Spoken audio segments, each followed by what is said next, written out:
and welcome to another edition of Bad Movie ASMR. Today we're going to talk about the 2017 film, Mother May I Sleep with Danger, not to be confused with the original early 90s film, although both star Tori Spelling. Sorry for my shaky camera, my dogs. Hang on one second. Okay, just move my dog out of the way there. So we open up with some creepy music, and it turns out that James Iha from the Smashing Pumpkins does the music. And honestly, the music is the best thing about this film. It's got like everything that you could want. So I'll hand it to them. James Iha is one of my favorite musicians of all time. So it was just really cool to see his name attached to the project. Unfortunately for the movie itself, it's very boring, capital B-O-R-I-N-G, boring was his name-o. I don't know if you can hear the dog barking outside or not. There's another dog out there. Apologies in advance if you can. So anyway, there's some like kind of gothy music playing, and there's these kids riding down the street in like a vintage convertible, and they stop outside someone's house, and everything's happening in slow motion. This movie uses slow motion so much, it's ridiculous. And inside there's this like blonde girl with like partially crimped hair, and she lights a candle and she's on the phone, and she's like, or someone calls her, I think, and she turns to her friends who came in through the convertible, and they're all kind of like, I don't know, vampire-ish seeming. They all look like they shop at Hot Topic. No offense to anyone who shops at Hot Topic. I'm just saying it looks very much that mall kind of goth style. Then again, they all are supposed to be teenagers or young college students. The way they act in this movie, I thought they were in high school, but they're actually in college. Anyway, so this girl's on the phone, and she's like, okay, everyone, like, she's on her way. I got this. We're doing this tonight. Don't worry. So whenever this girl shows up, the blonde girl who was on the phone basically is like, hey, let's go upstairs. And the other girl's like, upstairs? I thought we were going to go out or do something like this. And she's like, no, let's hang out because my parents are out. And then she gives her like this ugly pearl ring and gives her a kiss. And not just like a friendly kiss. I'm talking like a lesbian kiss. So then they have like this provocative photo session together and start making out. And the photographer girl is like, do you love me? I have to show you that I'm a night walker. I'm a vampire. And then her fangs come out, and homegirl is basically like, what? She tries to get out of there, and a fight ensues, and they're just kind of like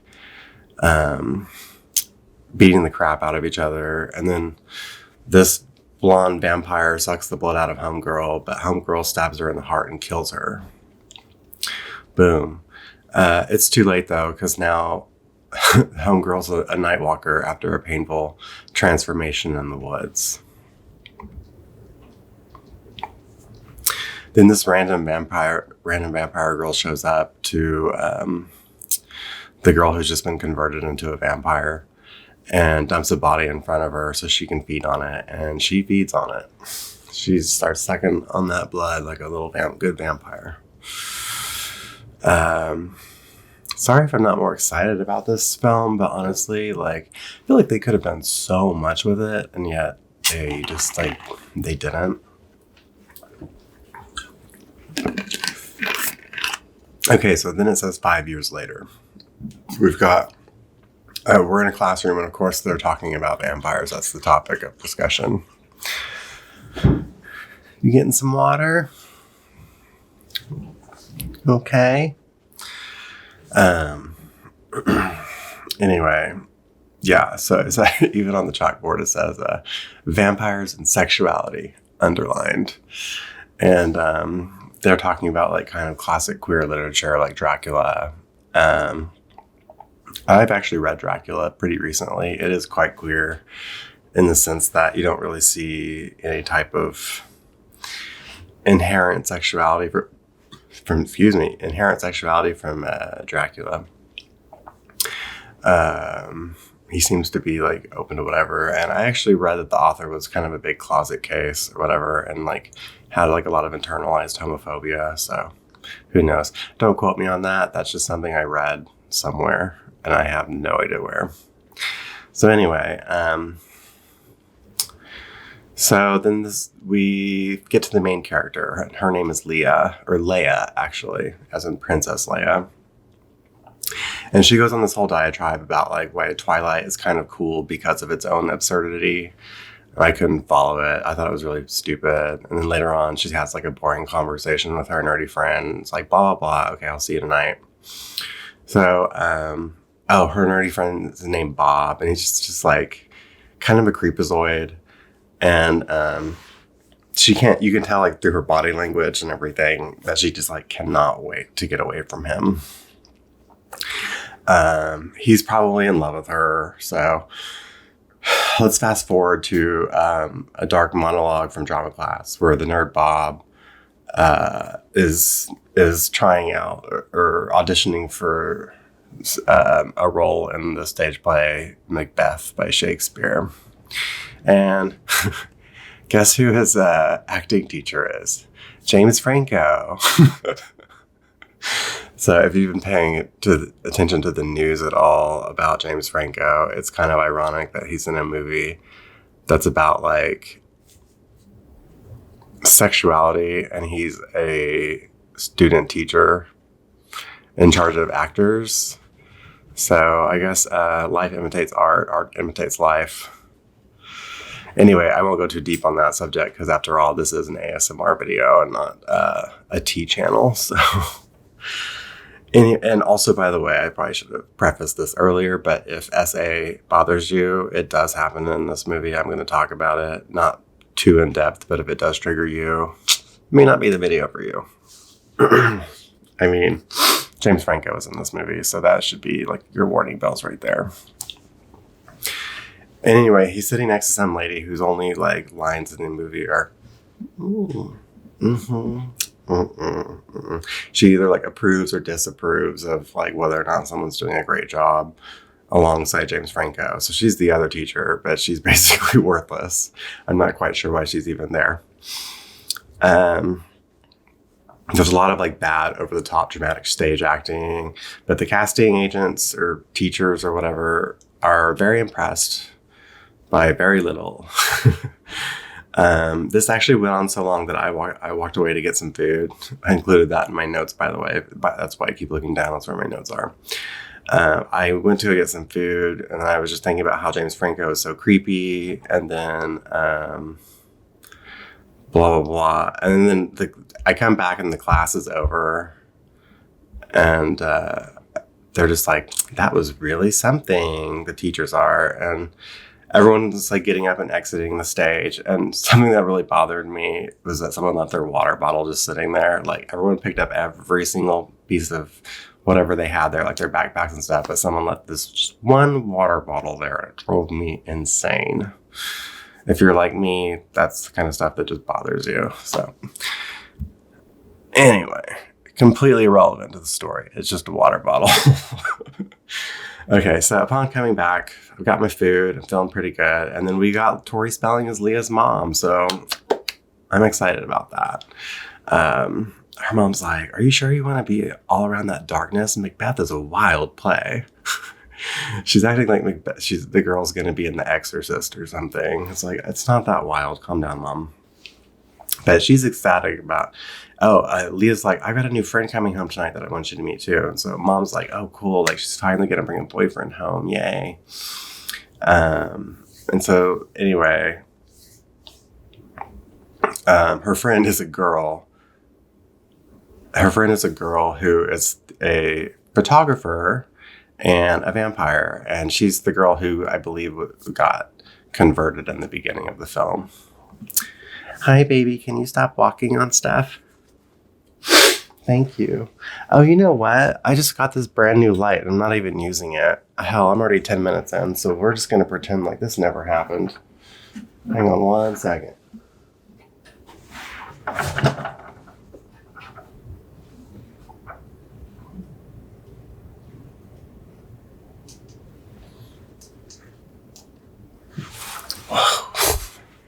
Now, doesn't that look nice? Everything is fake on YouTube. Okay.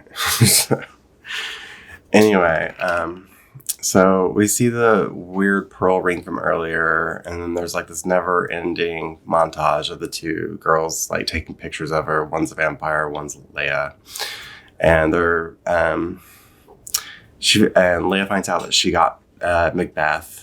And she's super excited about it. And then they have like the most inauthentic, like awkward kiss ever together. Like these two girls kiss, but it's like instead of like, oh my God, and then like a real kiss. It was just very strange. It was like they were kissing each other for the first time before. Or maybe because they're not lesbians in real life, they were just like not sure how to show any I don't know, acting. And then Bob the nerd also got the role of Macduff. So, Bob also sees Leah, the photographer girl, making out later on, like outside of class or by the dorms or something. And this is all happening in slow motion. But give it up to James Iha for making the music really good, though. Like the slow-mo has only happened a couple times so far in this movie, but it happened so much that it just drove me insane. Okay. So, anyway, there's like 3 other girls in this vampire club besides the photographer girl. And they're like, bitch, you still owe us. Get her already. And I'm assuming they're like, get Leah. And what she owes them, I have no idea. I don't know if it's because they turned her, even though she didn't want to be turned, that now it's her turn to convert another human being into a vampire. I have no idea. Okay, so anyway, let's go to dinner with Mom, Tori Spelling. I never get Mom's name, so I'm just going to call her Tori Spelling or Mom. She's expecting Bob, and then is surprised to meet the photographer girl instead, whose name is Pearl. And oh my God, she's a lesbian. So we discover Leia's dad was murdered on Thanksgiving, and Pearl's parents are both dead. And this all happens like during like casual dinner conversation. And the whole time, like Mom's like whole awkwardness is very apparent, and she's in denial about her daughter possibly being a lesbian or bisexual or queer or whatever. So Act 2 starts with the Macbeth witches chanting "Devil, devil, toil and trouble," etc. And James Franco has like a boombox and turns it on, and then makes them all start like dancing seductively in like a witch circle to this like dark, sexy music. And I'm just sitting there like laughing my butt off because I was just thinking like, I wonder if he did this in his real classes too. Like, is this part of the movie or is this something he actually did? More slow motion, blah, blah, blah. I wrote in parentheses, is this possible live footage from his acting studio? So anyway, Bob isn't happy that Leah, they show Bob like all jealous because like these women are writhing all over Leah and they're sticking their fingers in her mouth and rubbing her all over like super sensually in slow-mo and blah, blah, blah. And Bob's just like getting angrier and angrier, even though it's supposedly for the play. I'm so sure. I've never seen that anyone do that to prepare for Macbeth. Anyway, so Bob ends up confronting Leia outside and it's like, why are you making out with that creepy girl? Like, I saw you two. And then he is such an eavesdropper, snoop person. He overhears the vampire girls, the vampire gang of girls, like the other 3, proclaim about how they're going to go hunting for blood tomorrow and they're super hungry. So Bob calls Tori Spelling like, I think your daughter's on drugs. And Tori's like, I think so too. I'm going to tell Leah that she needs to stay away from Pearl. Like, not at any point has Leia done or said anything to allude to the fact that she might be on drugs, by the way. Like, she brought home a girl. Other than that, she's been on her best behavior. I mean, her friends dress like they're from Hot Topic, but other than that, I don't think there's any warning bells going off. So, oh yeah, and this is how much of a snoop her mom is. Like, her mom's got to put her nose like in literally everything. So she calls I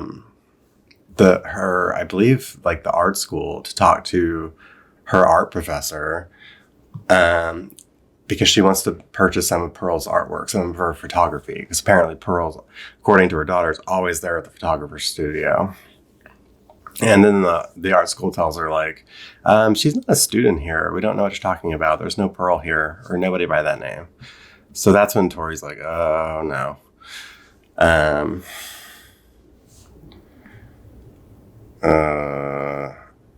I just wrote this down. I'm not sure what they were showing. And I think it might have been another, like, classroom scene, but I just wrote weird lecture voiceover about reforming queers who are monsters excluded from society due to hypersexuality. I'm not sure where they were going with that one, but we really didn't need the psych evaluation of the vampire girl gang. So that's that. Later on, they hit up a frat party and go after this guy who's clearly a date. And to justify eating him, they're basically like, well, let's go after him because, you know, he's an essayer. So as this girl is getting essayed, is getting essayed by someone. The girls watch with their fangs for like way too long and then strike whenever the guy like finally gets his chance to go in for the kill, so to speak. They ended up like holding him down and slicing his wrists open with the razor blade, and they just like go to town feeding on him. And then then they totally, oh gosh. Hey, it's okay. Oh my gosh. Hi. It's okay. I don't know what is going on with my dog today.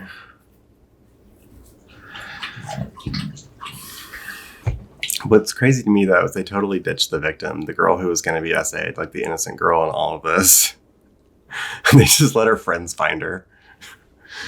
I thought that was kind of funny.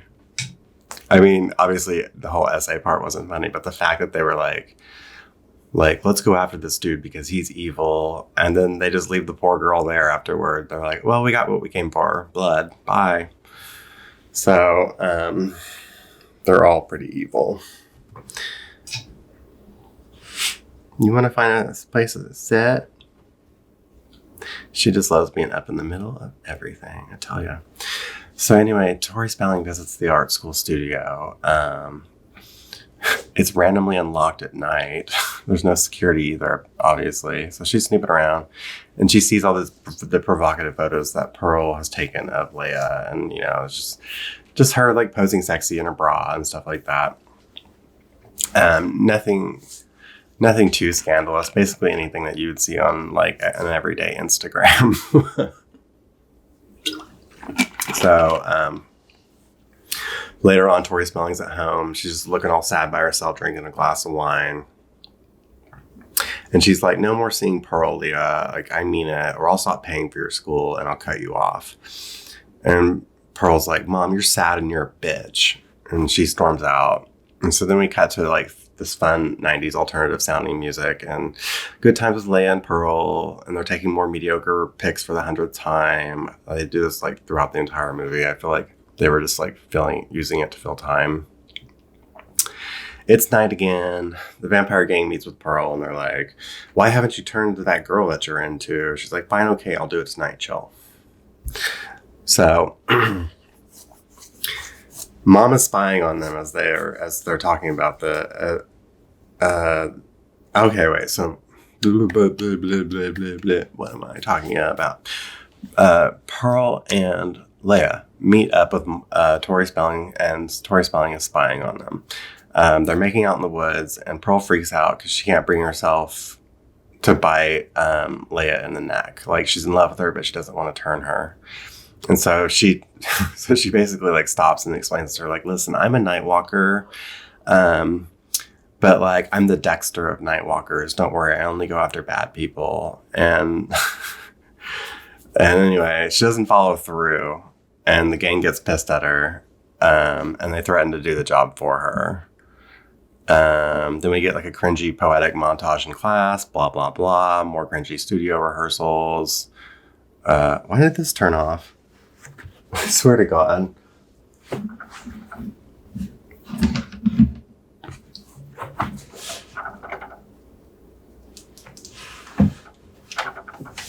One second. So Leah and Pearl, okay, wait. So at dress rehearsal, they have a bunch of like buckets of fake blood. It's actually not dress rehearsal though. They're all in their regular clothes, but they all still throw the blood on her anyway. Like there's big buckets of it. And the Vampire Gang girl, I think it's the Vampire Gang girls who are also in the play, and so that happens.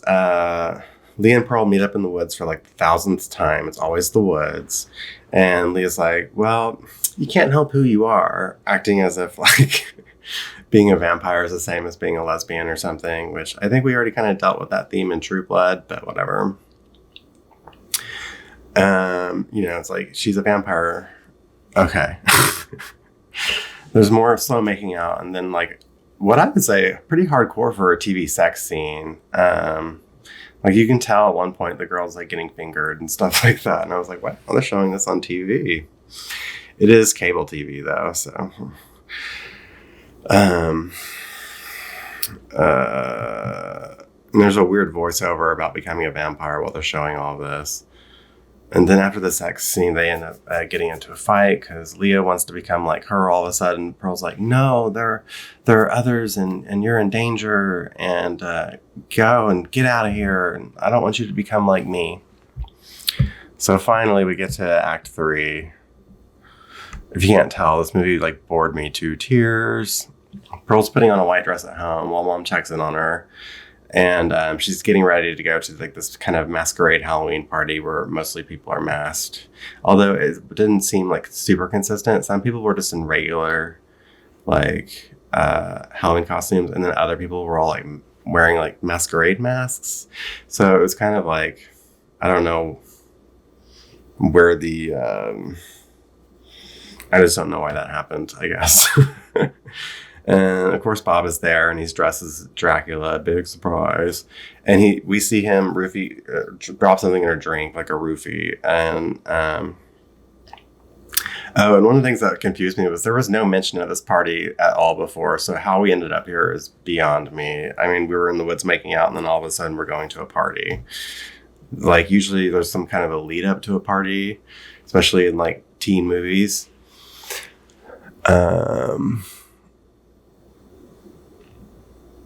Yeah, so anyway.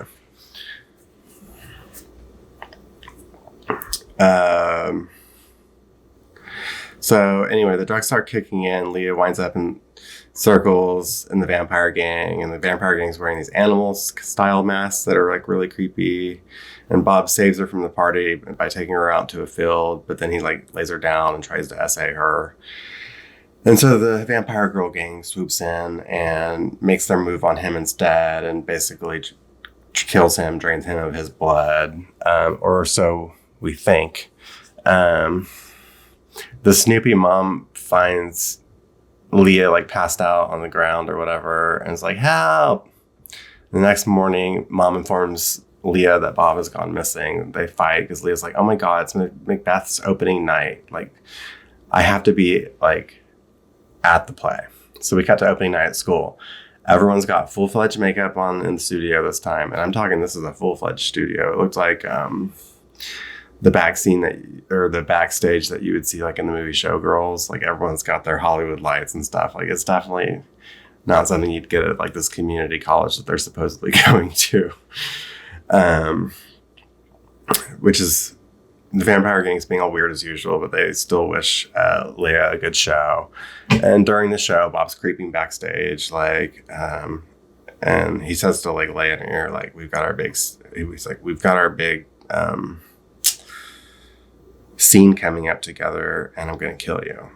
And so then they have like this onstage sword fight, and then Bob goes off script like, we could have been together, Leia, but you had to go and be a freak in front of like the entire audience. And the audience just sits there like, is this part of the show or what's going on? And then like they run out. They like both like run down the aisle and outside. And James Franco's like, that's the play, everyone. Thanks for coming. And so everyone's just kind of like slow clapping, like, okay, okay.